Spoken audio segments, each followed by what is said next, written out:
very good morning, everyone. I'm Aditya, and on behalf of India FinTech Forum, I invite Ms. Priya Sharma.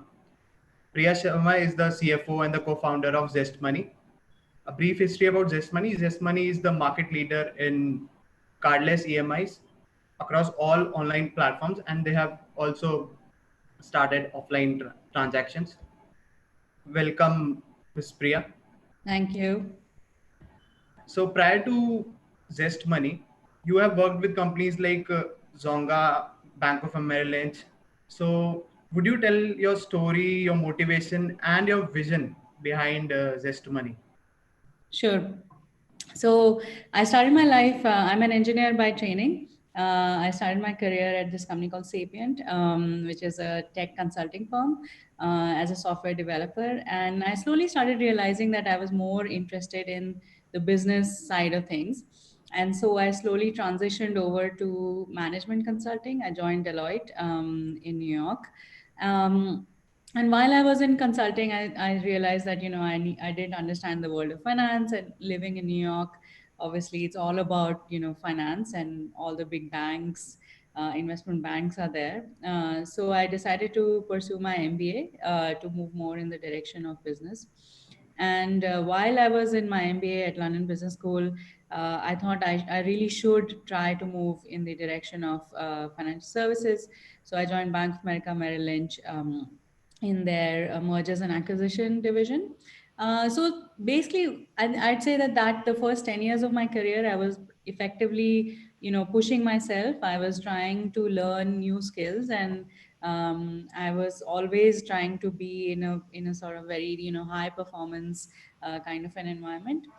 And then I started realizing around that time that Facebook had gone public, and obviously Google had become this big story, and Amazon was already established as a market leader. But at the same time, the new apps were getting developed, and a lot of new services were coming up, and financial services looked like it was going to go the sort of Amazon way, right? And this was back in 2010, 2011, when some of these conversations were happening in London. And so I decided to join Wonga, which was a fintech company. And they had started in 2007 in London. And by the time I joined them in 2011, they were actually the largest fintech in UK and Europe. And what they had done was they had used technology to come to build a product that was completely automated, and did allowed customers to do lending in 15 minutes, right? So they could basically get credit in their bank accounts in about 15 minutes. And we thought this was really amazing. So what I got from that experience at Wonga was to look at products, look at financial services, and that is where I met my co-founders, who are now my co-founders, Ashish and Lizzie. And Lizzie and I were, basically sent to India. So I relocated to India to start a new business for Wonga. So it was, learning how to do a startup within a startup for me.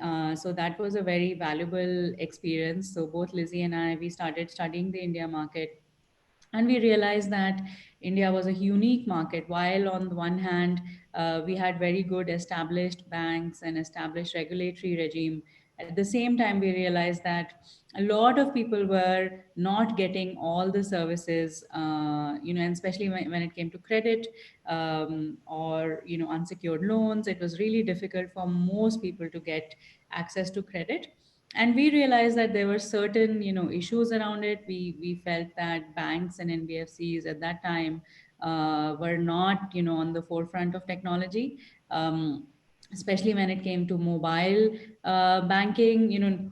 Today I think a lot of the banks have their mobile banking apps, but I'm talking in 2011, 2012, when we started studying the market, Indian banks and NBFCs were quite behind. And then the second thing we realized was that the demand for credit was huge, but that demand was not being met by the banks and NBFCs because of various reasons. So we thought this was a great opportunity for us, and we used our experience that we had learned in Wonga. And I used my previous sort of financial services and tech experience, and we felt that this was something that we really wanted to do. We we had a lot of conviction in the market, and we had spent a lot of time studying, the market. And so we, all three of us, decided to quit our jobs, and we started Zest Money in 2015 with the vision of solving for credit for the mass market in India. So that's how we started, and that's our journey. So, talking about the moratorium now, how are you leveraging the new technology or associating the risk after the moratorium? That's a very interesting question and quite a jump, I would say, from the previous question. Yeah, so we, and just to back up a bit, so we've built a platform and product that is completely relies on technology. So it's an end-to-end automated, lending platform. And we use machine learning and AI technology to do our underwriting. And as a result of that, what we have been able to do in the last few months is be able to analyze our customers, be able to predict actually which of the customers are going to be most impacted by the COVID crisis, which are the customers who are likely not to be impacted by the COVID crisis. And on that basis, we were able to offer the moratorium proactively to certain customers. They were not necessarily eligible for the moratorium. Everything was done through our app, so the customers could log in and they could opt in or opt out for the moratorium, as opposed to some of the other institutions where it was very much call center led, or where customers had to email and stuff like that. So again, we have used our tech platform, our app, our various channels to reach out to customers. We also did a social media campaign as soon as the moratorium was announced. And we spent a lot of time educating our customers about what a moratorium is, what does it mean, whether or not they should opt in or opt out, what are the costs of opting in. I think that's something that very few people, publicly and in such a transparent manner talk about. So we definitely made that as one of the key points that we wanted to bring out, is that the moratorium is not free. And we spend a lot of time and effort on educating customers, and making sure that they were choosing it for the right reasons, and not getting into sort of a prolonged debt trap where there is interest on interest and things like that. So yeah, so in general, everything has been through our platform and technology, and that's worked really well. So would you tell our users and our viewers that what is the new normal for you and your business post COVID? I think the new normal is that it's a we are in a digital world. I think for us, as I said, I always believed in being digital, and always believe that in e-commerce is the future, and being a completely digital provider is super important, especially in financial services. I think that is now the new normal. People have realized that is the future, and so anything that we build in terms of a product or a service has to be taking that into account. I think customer behavior has changed in these times. People want contact less, right? So especially as it relates to financial services, where a lot of the KYC, for example, that was done, KYC meaning know your customer, norms that were implemented by the banks or NBFCs were very much based on face-to-face interaction, or a branch interaction.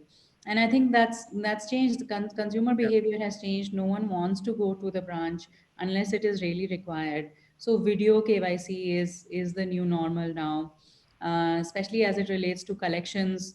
Again, a lot of the banks and NBFCs traditionally used to rely on physical collections, or even telecalling collections, right? And again, telecalling also has been impacted because call centers were typically run out of an office, or an IT park, and now we are having to run telecalling centers from home, which is different, which is difficult. So everyone is now, and especially I would say that the ecosystem has finally realized that everything needs to be app based, everything needs to be self serve. The customer should have the tools at their fingertips, and I think this is a fundamental change that we will now see. that even traditional institutions, when they think about their product and service, they will now keep these points in mind. And digital will not be an afterthought. So for us, we always designed our product and service in that manner, so nothing's changed in that sense. Things are only getting accelerated. We obviously have been able to transition to work from home with minimal disruption, because as a company we were completely digital. All our operational, we had really no operations as such. It was all digital and automated.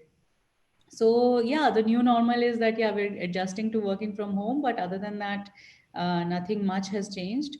And the business is just accelerated. So people are using this money more and more, and we are seeing a lot many different use cases appear, particularly, for example, as we have all been noticing and using ourselves, that UPI has transactions have gone up. So we have actually just launched something with Google Pay, where you can actually use your Zest Money account on Google Pay. So really working with some of those ecosystem shifts that are happening. I think that's our focus now, and that's what we will do in the future. Talking about your business expansion, I read somewhere that there is an increase in customers from tier 2 and tier 3 cities. Yeah. So, what are the challenges and opportunities for Zest Money in this space? Yeah, so I think in India is definitely become quite digital now, and a lot of the growth, especially in mobile phones, smartphones, and in terms of internet, mobile internet penetration has been coming from tier two, tier three cities. And given that we are based wherever there is internet and wherever there is a mobile phone or a smartphone, Zest Money is available. So we have already have seen a lot of traction from tier 2 and tier 3 cities. I do think that that's going to accelerate even more now, because I think the tier 2 tier 3 cities are also quite aspirational. They are watching the same movies that we are watching now on OTT platforms. So it is a real sort of democratization that is going to happen. And yeah, a lot of pent up demand, right? Because e-commerce is now also now readily available in tier 2 tier 3. Everyone is now, even GeoMart, for example, they will expand into tier 2 tier 3. So this will become a mass market phenomenon. So for us, that is super important. What we try to do or keep in mind is to keep the consumer persona in mind. So obviously it's more around how do we deal with multi-language, for example. How do we ensure that a tier 2 or a tier 3 customer is able to understand our product, and is our product should be intuitive enough for them to be able to transact. Stuff like that we have already started incorporating, but I think that those aspects will become extremely important in the future. Talking about the market as a whole, so there is a lot of competition nowadays in the lending space. So, Yeah. how is Zest Money trying to be on top of this? Yeah, in general, I'd say that we don't see too much competition, I'd say. Okay. Our main product is linked to what we call as point of sale financing, or contextual financing. So it's very much linked to a use case, or it's linked to a transaction that is happening. And within that space, actually, there are very few players that operate. I would say the primary players are credit cards and a few other people. And in general, I feel that credit cards in general, they're a very limited segment and a limited audience. So we have always felt that we actually have no competition in that sense. But in general, I would say that going forward, and even in general, we have always tried to keep the consumer in mind. And what I mean to say by that is that it's all about understanding the consumer behavior and the shifts that are happening. And especially right now, definitely there's a huge shift that is happening. And for any company, it's important to understand that shift and be able to respond to that shift. So as I mentioned earlier, we were already very well positioned for that shift, which is a shift towards digital. It's a shift towards self serve that we're seeing in our country for the first time. And we were very much at the forefront of that. I think for us it's more important to just accelerate that, be able to cater to many different use cases, be able to cater to even the shifts in how people deal with in store, for example. So you mentioned earlier that we have launched in offline or in store as we call it, but even how we are approaching that is different, right? It has to be contactless, it has to be self serve. So it's very much a mobile first kind of strategy that we are using. And I think that is how everyone needs to think about it, and that will sort of determine who wins in the end, I would say. So, do you think with the new emerging fintech in India, India will be able to achieve financial inclusion? Absolutely, absolutely. I think so. We started Zest with the idea that a lot of people, almost 300 million people, we believe, who should have access to credit and have the income to support small, size credit, not necessarily a lot of, credit. Even those were being excluded. So our story behind Zest and the reason we started Zest was to actually include people who would be excluded otherwise from the credit footprint into the credit footprint. Um, and I think now what is happening with UPI is bringing a lot of people into the fold of financial inclusion by enabling payments. Also, the trend that we are seeing around neobanks, that will also accelerate that. A lot of people will come into the banking fold. People who did not have a bank account will start opening up bank accounts. Already, a lot of strides have been made in that direction through programs such as the Jan Dhan. And then the third piece is once again around credit, because once you give a customer a bank account and you enable payments, if you are able to unlock credit at the right point, or when they most need it, or when they can use it in a very advantageous manner, then actually that helps in furthering financial inclusion by giving them means of livelihood, by making their lives better, by helping them manage their cash flows better. So definitely I feel that financial inclusion is going to be accelerated in India, definitely. And the way to accelerate financial inclusion is through digital. There is no other way in a country like ours. There is no way that we can set up a branch in every sort of remote location in our country, and the only way to reach every corner of our country and everyone in our country is through digital. And therefore I think that India is actually going to be at the forefront of digital finance. What are your future plans for Zest Money now? So for us, the future is now. We've been building the future for a long time. As I said, by building a completely automated AI-driven, lending platform. So it's more about continuing on in that direction. As I mentioned, UPI is interesting, and using that ecosystem for unlocking credit. That's something that is definitely interesting. There are certain segments and categories that we are very interested in. For example, edtech. Everyone, edtech is another area that is seeing almost a seismic, shift in these times. And we have been working over the last few years with a lot of different edtech providers to provide financing for edtech. So we are continuing to do that. There are other areas such as healthcare. And as I said, even in-store, we have been working on a completely contactless, mobile-based technology to power in-store transactions. So all of those are, plans in the future. We would like to expand our customer base.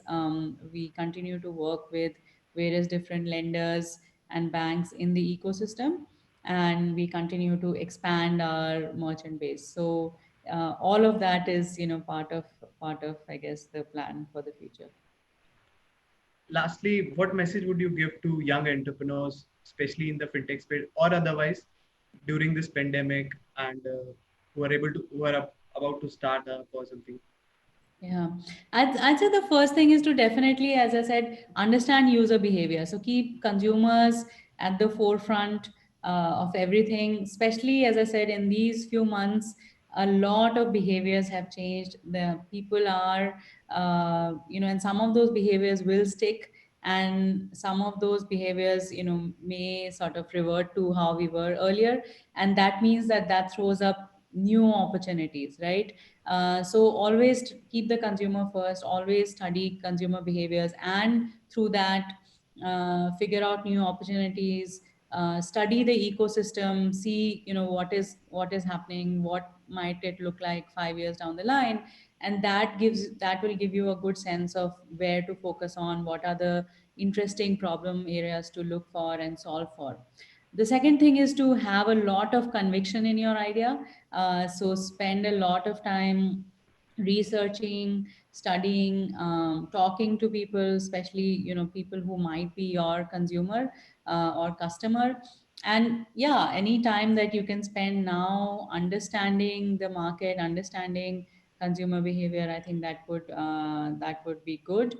And then the third is definitely come up with a plan and start executing it, because after a point, research is only so much, and you really have to be able to build something quickly and test the market and then learn from it. So don't hold back, and definitely take the plunge.